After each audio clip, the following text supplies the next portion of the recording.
3 signatures. That was all it took to erase 10 years of sacrifice. There was no screaming, no shattered vases, and absolutely no begging. When Preston slid the divorce papers across the mahogany table, expecting a war for his millions, he didn't get one. He got a silence so cold it should have frozen the ink in his pen. He thought he was discarding a trophy wife who had lost her shine. He didn't realize he was handing the tactical codes of his entire life to the enemy. He smiled as she walked out with nothing but a handbag, convinced she was ruined. He was wrong. The woman who walked out that door wasn't a victim. She was a CEO in waiting, and by the time the engines of the Gulfstream G650 roared over his head, it would be too late to apologize. The air in the conference room of Sterling, Halloway, and Partners smelled of old leather and expensive indifference. It was a smell Audrey knew well. She had selected the leather for the chairs herself 5 years ago, when Preston was trying to impress the senior partners.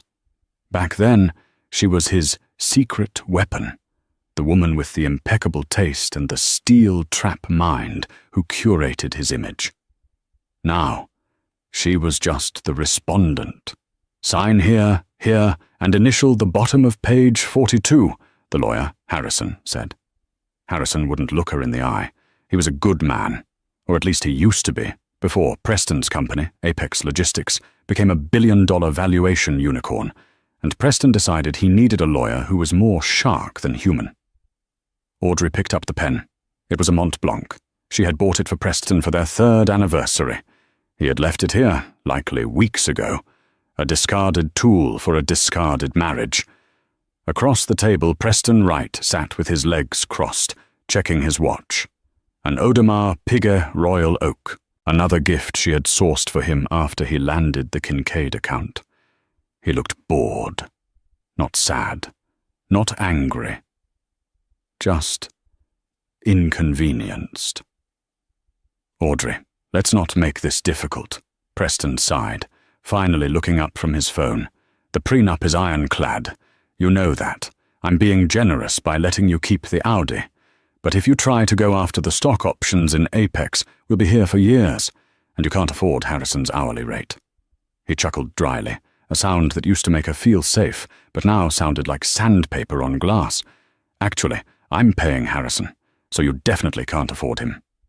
Audrey looked at him, really looked at him. She saw the grey creeping into his temples, grey she used to dye for him on Sunday nights, so he'd look fresh for Monday meetings.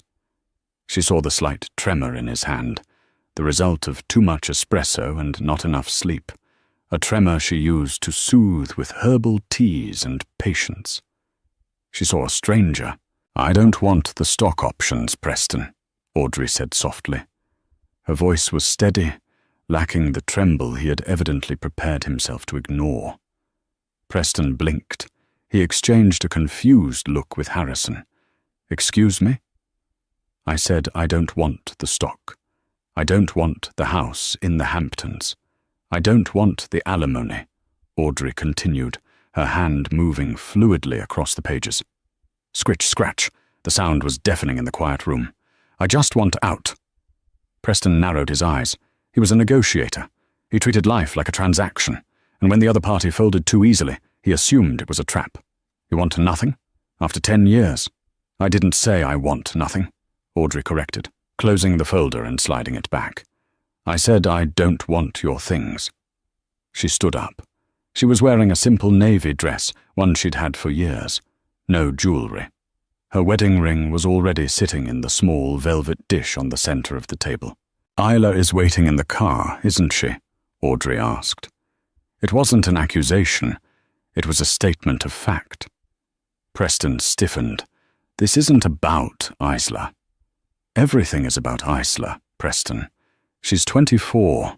She's an influencer. She looks good on your arm at the galas I organized for you. Audrey picked up her purse. She fits the valuation of Apex better than I do. I get it. It's just business. Audrey, don't be bitter, Preston snapped, his guilt flaring into anger. I built this empire. I need a partner who understands the future, not someone who's stuck in the past managing my calendar. Audrey smiled. It was a small, sad smile that didn't reach her eyes. "You built the empire, Preston, but you never understood the foundation. Goodbye." She walked out. She didn't slam the door. She closed it gently, with a soft click that signaled the end of a decade. As she walked through the lobby, she saw the sleek black Bentley idling at the curb. The window rolled down, and Isla Munro peered out over the top of her oversized Dior sunglasses. She was undeniably beautiful, glowing with youth and the thrill of victory. "Did you cry?" Isla asked, her voice feigning sympathy but dripping with venom. "Preston said you'd probably cry." Audrey paused on the sidewalk. The New York wind whipped her hair, but she felt warmer than she had in years. "No, Isla," Audrey said, leaning in slightly. "I didn't cry, but make sure you keep the receipts for everything. Preston hates unauthorized expenses." She turned and walked toward the subway station. She didn't look back. She didn't need the Bentley. She had a meeting to get to, and she couldn't be late. 3 months had passed since the divorce was finalized. For Preston Wright, life was supposed to be a continuous ascent. He was the CEO of Apex Logistics, the darling of Wall Street, and he had the hottest fiancée in Manhattan. Isla had moved into the penthouse immediately, redecorating Audrey's muted, elegant beige tones with loud, modern art and velvet furniture that looked good on Instagram, but was uncomfortable to sit on. But something was wrong. It was a low-level hum of chaos that Preston couldn't quite identify. It started with small things. He missed a dental appointment, then he missed a crucial dinner with the Senator of New York because it wasn't on his calendar. When he screamed at his new executive assistant, a terrified 22-year-old named Chloe, she stammered that she didn't know he had a standing invite. Audrey always knew, he had shouted, before catching himself. Then, the business hitches began. Apex Logistics relied on global shipping routes.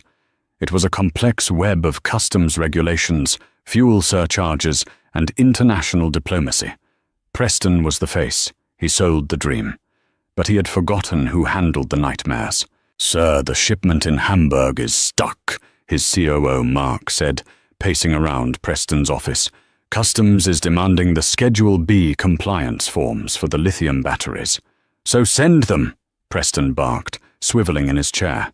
"Why are you bothering me with paperwork?" "We don't have them," Mark said, sweating. "The contacts in Germany. They were Audrey's." She spoke German. "Preston. She used to call the port authority in Hamburg personally every Christmas to send gifts. They put a hold on our containers because nobody called them this year." Preston froze. "She called them?" "She called everyone," Mark whispered. "The suppliers in Shenzhen, the union leaders in Ohio, the regulator in Brussels. Preston, she wasn't just managing your calendar. She was managing the relationships." Preston waved a hand dismissively, though a cold knot formed in his stomach. "Hire a German translator. Send a gift basket. Fix it. I have a gala to plan." Ah, the gala. The Sterling Vanderbilt merger ball. It was the event of the century. Damon Sterling, the recluse billionaire who owned half of the tech infrastructure in Europe, was merging his private equity firm with the Vanderbilt estate. It was an invite-only event in Monaco. Preston had been working for 2 years to get Apex Logistics acquired by Sterling. It would be his exit strategy, a $2 billion buyout. "Isla," Preston called out as he went home that night. "Did the invitation for the Sterling Gala arrive?" Isla was on the couch, live-streaming an unboxing of a handbag. She muted her phone, looking annoyed.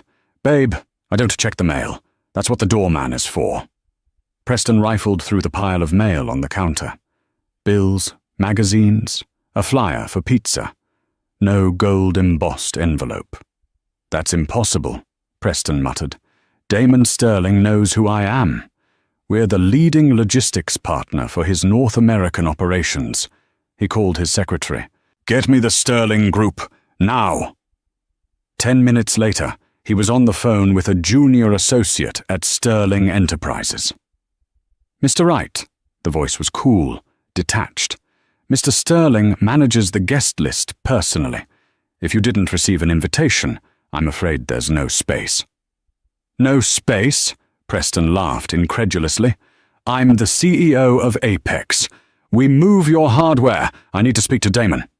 "Mr. Sterling is unavailable. He is currently in negotiations." Preston hung up, his face red. He turned to Isla. "We're going to Monaco anyway." Isla's eyes lit up. "Really? Can we take the jet?" "We'll charter one," Preston said, gritting his teeth. "I'm going to crash that party. Damon Sterling needs to see me. Once he sees the numbers, he won't care about an invitation." He didn't realize that the negotiations Damon Sterling was in were happening in a small, quiet coffee shop in Brooklyn, and the person sitting across from him wasn't a banker. It was Audrey. While Preston was panicking over German customs forms, Audrey was sitting in a booth at Sal's Coffee on 4th Avenue, wearing a hoodie and leggings. Across from her sat a man who looked like he had just stepped off a GQ cover, though he was trying very hard to look inconspicuous in a baseball cap.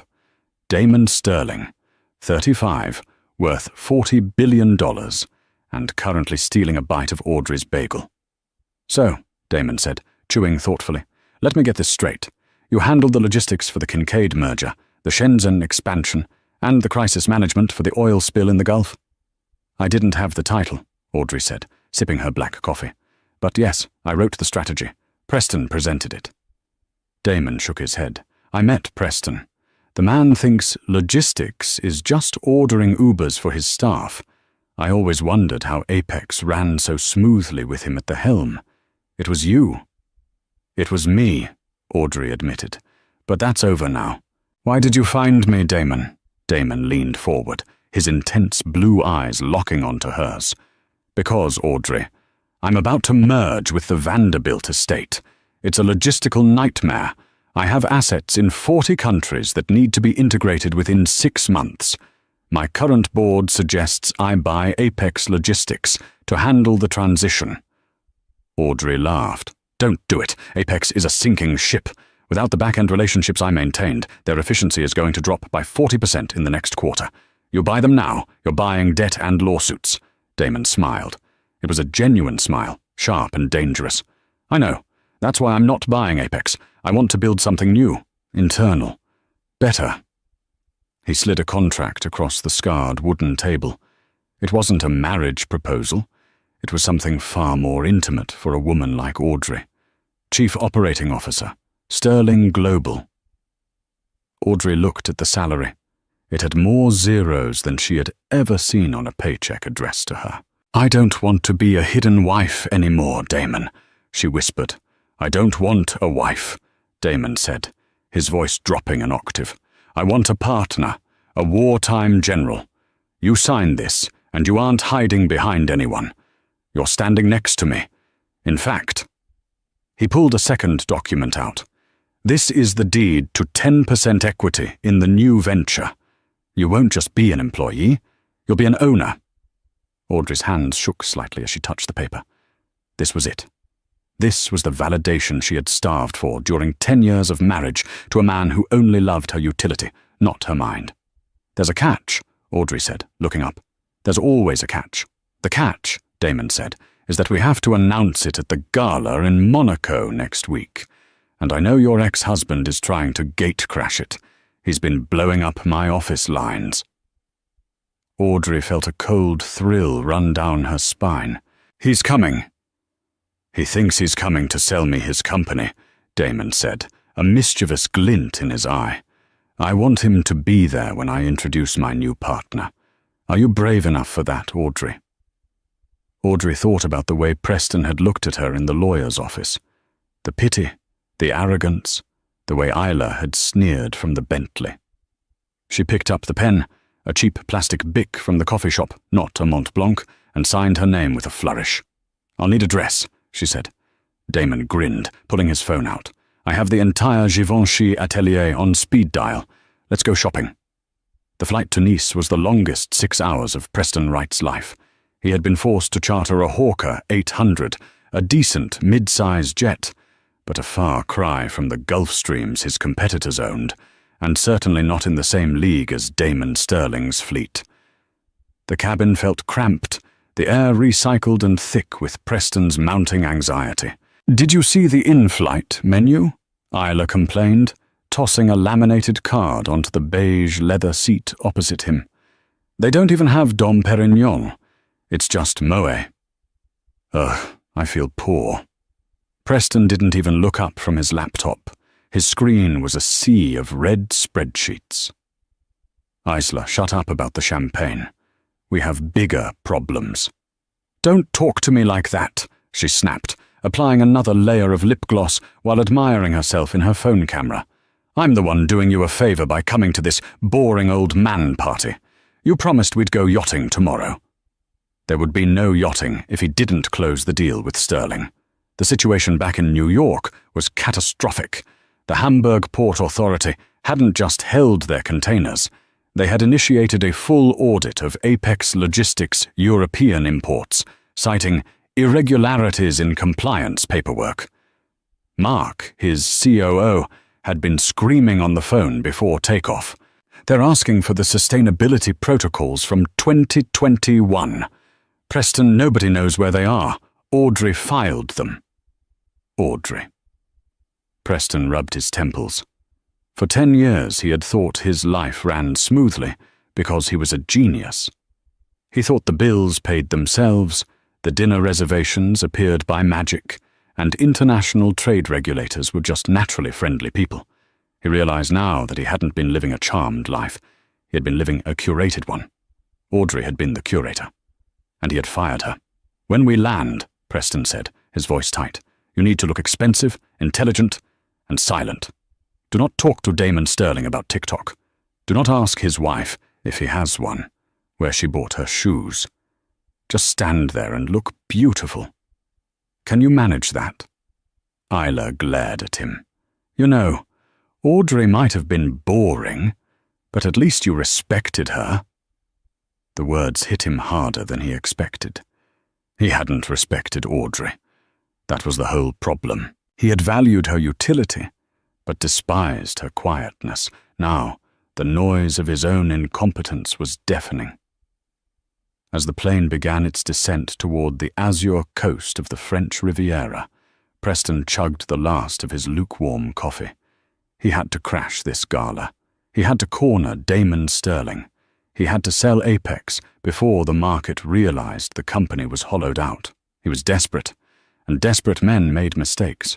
The private terminal at Nice Côte d'Azur Airport was a parking lot for billionaires. As Preston's chartered hawker taxied in, he looked out the window with envy at the lineup: Bombardiers, Dassault Falcons, and massive customized Boeings. They deplaned onto the sun-drenched tarmac. Preston adjusted his tie, sweating already in the Mediterranean heat. Isla was busy trying to get the perfect angle for a selfie in front of the hired plane, making sure to crop out the rental company's logo on the tail. "Hurry up, Isla. The car is waiting," Preston urged, eager to get away from the evidence of his second-tier status. That was when the roar started. It was deeper and more powerful than the engines of their small jet. A shadow fell over the tarmac as a massive aircraft made its final turn towards the terminal. It was a Bombardier Global 8000, the pinnacle of long-range business jets. It was sleek, painted in a matte charcoal grey that absorbed the sunlight rather than reflecting it. On the tail, subtle yet imposing, was a silver stylized S. Sterling. "Wow," Isla breathed, lowering her phone. "Now that's a jet, Preston. Why didn't we get one of those?" Preston ignored her. He watched as the massive plane came to a halt 50 yards away. Ground crews swarmed it like ants around a queen. A black Rolls-Royce Phantom pulled up right to the plane's stairs. "It's Damon," Preston muttered, feeling a mix of intimidation and opportunity. "If I can catch him here, before the gala, I can get 5 minutes." He started walking towards the Global 8000, ignoring the security protocols. He needed to make contact. The cabin door of the massive jet opened and the stairs automatically unfolded. A man stepped out first. Damon Sterling. He looked exactly like his photos in Forbes. Tall, impeccably dressed in a casual linen suit that probably cost more than Preston's car, with an aura of absolute control.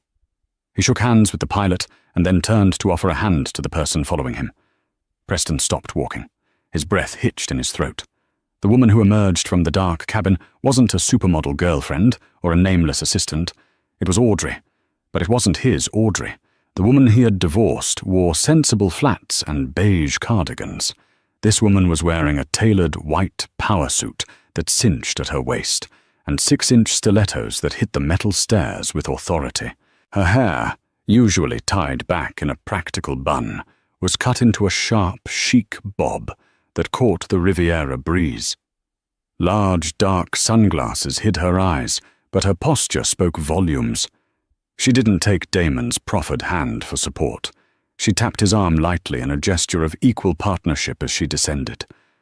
Preston felt as if he'd been punched in the gut. He watched, paralyzed, as Damon said something to her, and Audrey threw her head back and laughed, a genuine throaty laugh that Preston hadn't heard in 5 years. "Wait," Isla squinted behind him. Is that your ex-wife? What is she doing on Damon Sterling's jet?" Isla's voice went up an octave in jealous disbelief. "She looks expensive." Preston couldn't speak. He watched as the ground crew loaded several Louis Vuitton trunks, brand new, into the trunk of the Rolls-Royce. Damon held the car door open for Audrey. Before she slipped inside, she paused. It felt as though she sensed Preston's gaze across the shimmering heat of the tarmac. She turned her head slightly in his direction. Even behind the sunglasses, he felt the chill of her dismissal. She got in. The door closed with a solid thud that echoed in Preston's empty heart. The Rolls-Royce drove away, leaving Preston standing next to his rented plane and his complaining fiancée. He had come here to save his company, but standing on that tarmac, he realized he had already lost something much more valuable. The Casino de Monte Carlo was glowing gold against the twilight sky. It was a fortress of old money, a place where entry wasn't bought with cash, but with influence. Preston and Isla were stopped at the first security checkpoint. "Name?" the head of security asked, holding a tablet. He didn't look up. "Preston Wright, CEO of Apex Logistics." A pause. A scroll. "I'm sorry, Monsieur Wright. You are not on the guest list." "Oh!" Preston felt the sweat trickle down his back under his tuxedo. Isla was huffing beside him, embarrassed to be stopped at the door while photographers snapped pictures of actual guests walking past them. "There must be a mistake," Preston hissed, leaning in. "I am a key partner of Sterling Enterprises. Call Damon Sterling's personal assistant. Mr. Sterling is already inside and is not to be disturbed." It took 20 minutes, 3 phone calls to low-level contacts he owed favors to, and a humiliation Preston would never forget. But he finally managed to get them provisional entry as the guests of a mid-tier European banker he barely knew. Inside, the ballroom was a sea of diamonds, silk, and power. The air smelled of expensive champagne and even more expensive perfume. Preston abandoned Isla immediately near the caviar bar. "Stay here. Don't move." He scanned the room like a predator, though he felt like prey. He spotted Damon Sterling near the center of the room, holding court under a massive crystal chandelier. Damon was laughing, looking relaxed, the master of his domain. And next to him, radiant in an emerald green Givenchy gown that fit her like a second skin, was Audrey. She wasn't hiding in the corner. She was actively engaged in conversation with the Japanese ambassador and the CEO of Shell Oil. Preston took a deep breath, squared his shoulders, and marched into the circle. "Damon! Damon Sterling!" Preston boomed, forcing a jovial tone that sounded brittle even to his own ears. The conversation stopped. Damon turned slowly, his blue eyes coolly assessing the intrusion. A flicker of recognition passed over his face, followed by amusement. "Preston Wright," Damon said smoothly. "I heard you had some trouble at the door. Glad you managed to slip in." A few people chuckled. Preston felt his face burn. "I needed to speak with you, Damon. Urgently. About the synergies between Apex and Sterling. We're poised for a massive European expansion, and I know you're looking for infrastructure." Damon swirled the scotch in his glass. He didn't look at Preston. He looked at Audrey. "It's funny you should mention European expansion, Preston. I was just discussing that with my associate." Preston finally acknowledged Audrey. He gave her a curt nod, trying to diminish her presence. "Audrey, you look, well, I assume you're here enjoying Damon's hospitality?" He tried to make it sound like she was a kept woman, a vacation fling. Audrey turned to face him fully. Her eyes, no longer hidden by sunglasses, were clear and dangerously calm. "Actually, Preston," Audrey said, her voice smooth and projecting perfectly without being loud, "we weren't discussing hospitality. We were discussing the supply chain bottlenecks in Hamburg. It seems Apex has lost its favored status, with German customs due to a lack of personal upkeep." Preston froze. The blood drained from his face. How do you know about Hamburg?" he stammered. That information was barely 24 hours old. Damon stepped forward, placing a hand lightly on the small of Audrey's back. It wasn't possessive. It was supportive, a united front. "You seem confused, Preston," Damon said, his voice silky but sharp as a razor. "You see, I didn't invite you here tonight to buy your company. I invited you here because we have an announcement to make, and Audrey thought you should hear it in person." Damon raised his glass slightly, signaling to the room. The ambient noise died down. All eyes turned to the center of the room.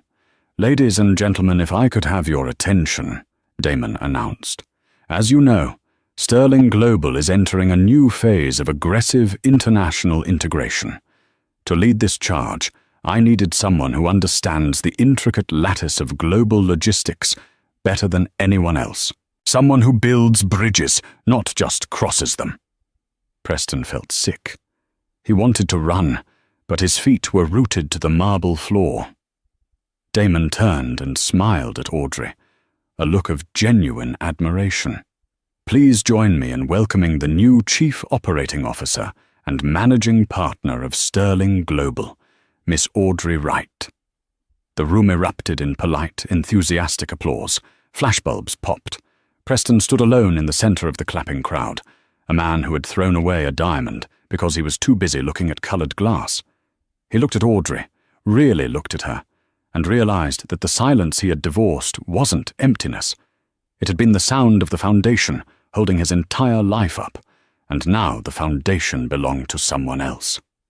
The applause in the ballroom of the Casino de Monte Carlo did not stop. It rolled over Preston Wright like a physical wave, drowning him. He stood frozen, a statue of humiliation in a tuxedo that suddenly felt 2 sizes too tight. Every clap was a stinging rebuke. Every flash of a camera was a document of his public execution. He watched the room. The sharks, the whales, the titans of industry he had spent his entire career trying to impress, line up to shake Audrey's hand. They weren't looking at her legs or her jewelry. They were looking at her eyes. They were handing her business cards with 2 hands, a sign of supreme respect in the circles Preston desperately wanted to belong to. Damon Sterling stood slightly behind her, not as a protector, but as a scaffold. He looked at Audrey with an expression Preston had never directed at her in 10 years of marriage. Absolute, unadulterated, professional awe. "Preston, move!" Isla hissed in his ear. Her fingernails, painted a sharp crimson, dug into the fabric of his sleeve. "People are staring. You look like you're having a stroke." Preston blinked, the spell breaking. He looked down at Isla. She looked beautiful, undeniably. But her beauty was surface level, a thin veneer over a terrifying vacuum of substance. For the first time, he saw the frantic calculation in her eyes. She wasn't worried about him. She was worried about the optic. "We have to go," Preston muttered, his voice sounding hollow to his own ears. He turned and practically dragged Isla towards the exit. They passed the caviar bar, the ice sculptures, and the heavy velvet ropes. The security guard who had hassled them earlier gave Preston a pitying look as he opened the door. That look hurt more than the rejection. It was the look you gave a dead man walking. The silence in the taxi back to their hotel was heavy enough to crush a lung. They weren't staying at the Hotel de Paris like Damon and Audrey. They were at a boutique hotel 3 blocks away. Expensive, yes, but not sterling expensive. As soon as the door to their suite clicked shut, Isla exploded. "What the hell was that, Preston?" she shrieked, throwing her clutch onto the bed. "Oh, you told me she was a secretary. You told me she was a mouse. That woman in the Givenchy gown, just got announced as the COO of a $50 billion company." Preston loosened his tie, his hands shaking. He went straight to the minibar and cracked open a small bottle of Grey Goose, drinking it warm and straight. "It's a title, Isla," Preston lied, trying to convince himself. "Damon is sleeping with her. That's all it is. He gave her a fancy title to justify bringing his mistress to the gala. The board will eat her alive within a month. She doesn't know the first thing about corporate governance." "She seemed to know about Hamburg," Isla countered, pacing the room. "What did she mean about Hamburg, Preston? Why did the CEO of Shell look at you like you were something he scraped off his shoe?" "I don't know," Preston roared, smashing the empty glass bottle into the trash can. "I don't know, okay? Just shut up and let me think." Isla recoiled, her eyes narrowing. "Don't scream at me. I'm not Audrey. I don't sit there and take it." She grabbed her phone and stormed into the bathroom, slamming the door. Preston could hear her muffling her voice, probably calling her mother, or worse, her agent. Preston sat on the edge of the bed, his head in his hands. He closed his eyes, and all he could see was Audrey. Not the glamorous woman from tonight, but the Audrey from 6 months ago. The Audrey sitting at their kitchen table at 2 a.m., surrounded by paperwork, wearing her reading glasses, highlighting clauses in a contract with a yellow marker. "Preston, Clause 14B in the Asian Distribution Agreement is tricky. If we don't renew the personal guarantee with Mr. Tanaka by June, the exclusivity lapses." He remembered waving her off. "I'll handle Tanaka. Just book the flight." He hadn't handled Tanaka. He hadn't even called him. He assumed the contract was auto-renewing. A cold sweat broke out on his forehead. He grabbed his phone. It was 3 a.m. in Monaco, which meant it was 9 p.m. in New York. Mark, his COO at Apex, would still be in the office. There were 23 missed calls. Preston dialed Mark. It rang once. "Preston." Mark's voice was breathless, panicked. "Where the hell have you been? I've been trying to reach you for 6 hours." "I was at the gala," Preston said, rubbing his temples. "What is it, Mark? The Hamburg issue?" "Forget Hamburg. Hamburg is a paper cut. We just bled out," Mark shouted. "The Asian consortium just pulled the plug. Total stop work order. They're invoking the key person clause." Preston frowned. "Key person? I'm the key person. I didn't die, Mark. I'm right here." "Not you, you idiot!" Mark snapped. Preston flinched. Mark had never spoken to him like that. "I'm looking at the original contract right now, the one signed 7 years ago. The key person listed for relationship management and quality assurance isn't Preston Wright. It's Audrey Wright." The room spun. That's impossible," Preston stammered. "She was never an officer of the company." "She was the signatory on the quality control audits, Preston. The Japanese trusted her. Tanaka sent a formal letter an hour ago. It says, and I quote, 'With the departure of Mrs. Wright from the Oversight Committee, we no longer have confidence in Apex Logistics' ability to meet our standards. We are moving our business to Sterling Global effective immediately.'" Preston felt the bile rise in his throat. "How much is that contract worth?" 40% of our annual revenue, Mark whispered. "Preston, without that cash flow, we can't service the debt on the new warehouses. The bank is going to call the loan. We're insolvent." Preston dropped the phone on the bed. He stared at the wall. He hadn't just lost his wife. He had fired the only person who was actually doing the work. He had built a statue of himself on a pedestal made of her labor, and then he had kicked the pedestal away. Preston didn't sleep. He couldn't. By 7 a.m. he was dressed in a fresh suit, though his eyes were bloodshot and his skin grey. He left Isla sleeping. She had passed out with her phone in her hand, and took a taxi to the Hôtel de Paris. He had to fix this. He was a negotiator. He could fix anything. He just needed to talk to her. He would offer her money, consultancies, anything. He waited in the lobby. The Hôtel de Paris was a palace of marble and gold, a place where problems were usually solved with a platinum credit card. But Preston's credit was about to be worthless. At 8:15 a.m., the elevator chimed. Audrey walked out. She looked fresh, rested, and terrifyingly capable. She was wearing a cream-colored business suit, her hair pulled back in a sleek, professional style. She was typing on a tablet as she walked, flanked by 2 assistants who were frantically taking notes. "Tell the Shenzhen team to reroute the container to Rotterdam," she was saying, "and schedule the video conference with the Minister of Transport for 2 p.m. "Audrey!" Preston lunged forward, breaking through the invisible barrier of her entourage. One of the assistants, a young man with a sharp jaw, stepped in front of him, but Audrey held up a hand. She stopped. She looked at him. It was the look that destroyed him. It wasn't anger. It wasn't hatred. It was the mild annoyance one feels when a fly lands on a freshly cleaned table. "Preston," she said, "I have a meeting with the Italian trade delegation in 20 minutes. We need to talk," Preston pleaded, his voice cracking. "Now, private." Audrey sighed, checking her Cartier watch. She nodded to her assistants. "Give us 2 minutes. Meet me in the car." The assistants scattered. Preston and Audrey stood alone in the center of the gilded lobby.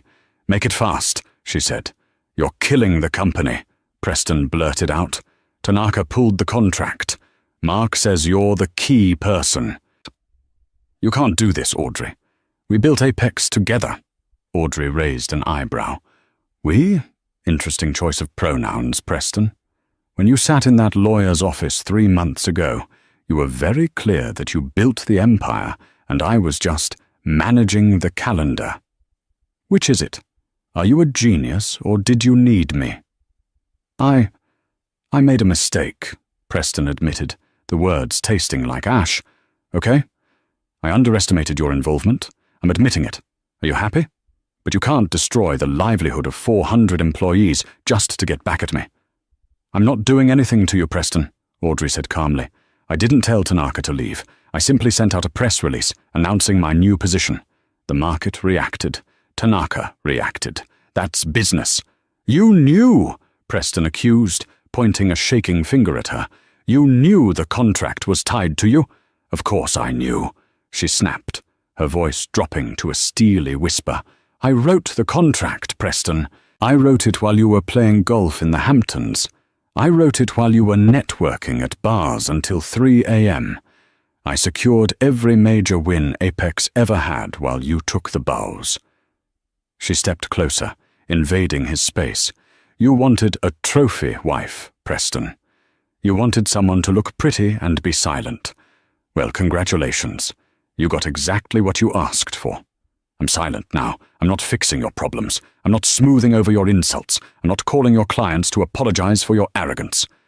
"I'll give you shares," Preston begged, desperation clawing at his throat. "I'll give you 20% of Apex. Just make the call. Tell Tanaka to stay."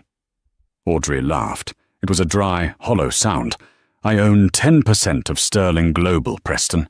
That's worth more than the entirety of Apex, even before you ran it into the ground. I don't want your shares. I don't want your money." "Then what do you want?" Preston cried. "What do you want from me?"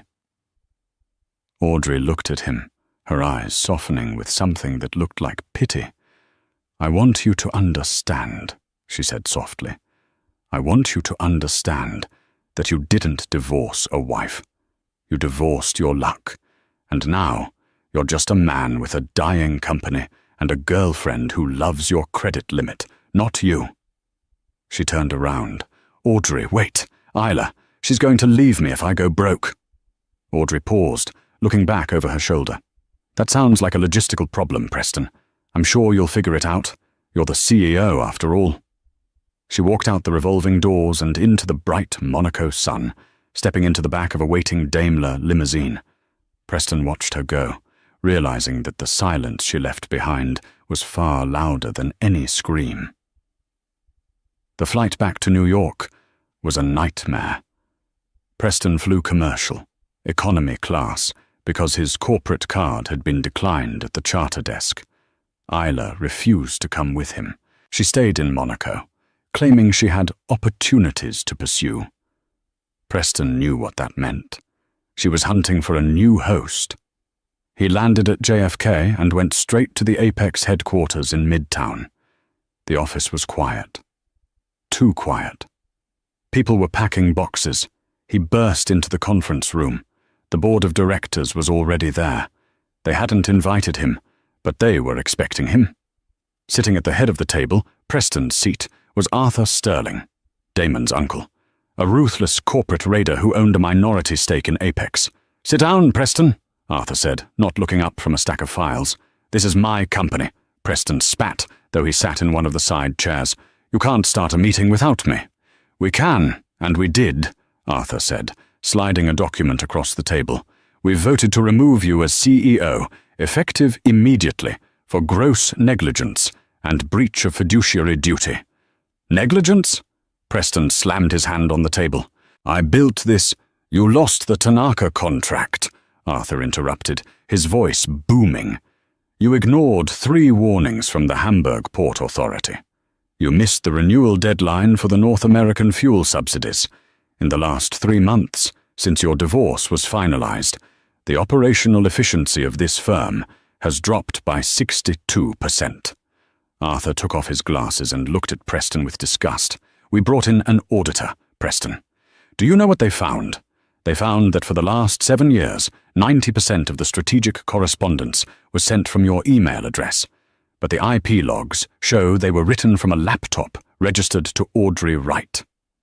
The room was silent. The other board members, men Preston had drank whiskey with, men he thought were his friends, wouldn't meet his eyes. "You were a figurehead, Preston," Arthur said brutally, "a handsome face on a brochure. We thought we were investing in a brilliant duo.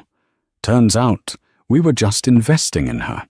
And since you were foolish enough to let her go without a non-compete clause, she is now our main competitor." "I can fix it," Preston whispered. "It's already fixed," Arthur said, closing the file. "Sterling Global has made an offer to acquire the assets of Apex Logistics for pennies on the dollar. We accepted the offer 20 minutes ago." Preston felt the blood drain from his face. "You sold my company? To Damon?" "To Audrey," Arthur corrected. "She led the acquisition team. She was very specific, Preston. She wanted the infrastructure, the warehouses, and the fleet. But she explicitly stated she did not want the management team." Arthur pointed to the door. "Security is waiting to escort you out. You have 10 minutes to clear your desk. Take the stapler if you want. It's about the only thing you have left." It was raining when Preston got back to the penthouse. It was fitting. He swiped his keycard. Red light. Access denied. He had to beg the doorman, a man named Henry, whom Audrey used to bake cookies for, to let him up.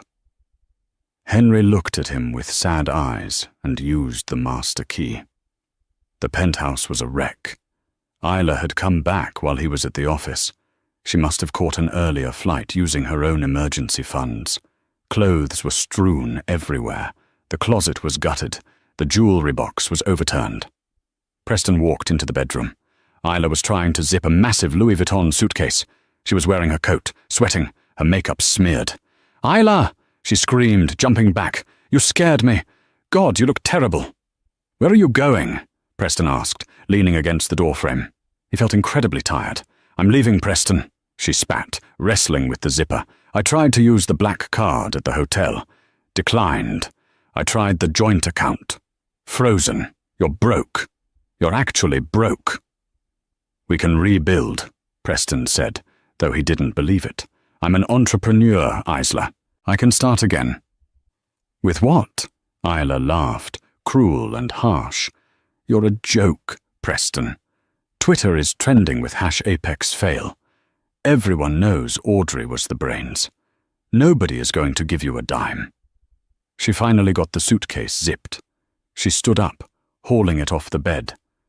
"I'm going to stay with my sister. Do not call me."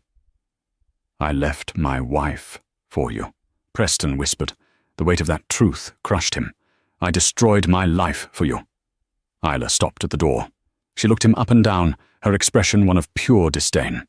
"No, Preston. You left your wife because you have an ego the size of Manhattan. I was just the shiny object you grabbed because you thought you deserved a prize. Don't put this on me. You did this to yourself." She slammed the door. The sound echoed through the empty, mortgaged penthouse. Preston walked to the window. He looked out at the city lights. Somewhere out there, in a boardroom or a jet or a warm home, Audrey was winning, and he was standing in the dark, finally understanding the true cost of the things he had taken for granted. 6 months later. The terrace of the Villa d'Este on Lake Como was bathed in golden sunlight. The air smelled of jasmine and fresh espresso. Audrey sat at a wrought-iron table, her iPad propped up against a vase of fresh flowers. The screen displayed a graph, a steep, beautiful upward curve. Sterling Global, Q3 performance report. "The integration is complete," she said, not looking up. Damon Sterling walked onto the terrace. He was wearing casual clothes, a linen shirt and shorts. He looked younger than he had 6 months ago. Happiness did that to a person. He placed 2 cups of coffee on the table and sat opposite her. "How are the new assets performing?" he asked. "The North American division, formerly Apex, is up 40% now that we've implemented proper oversight," Audrey replied, taking a sip of the coffee. "It turns out the employees weren't incompetent. They were just leaderless. We gave them direction, and they're thriving."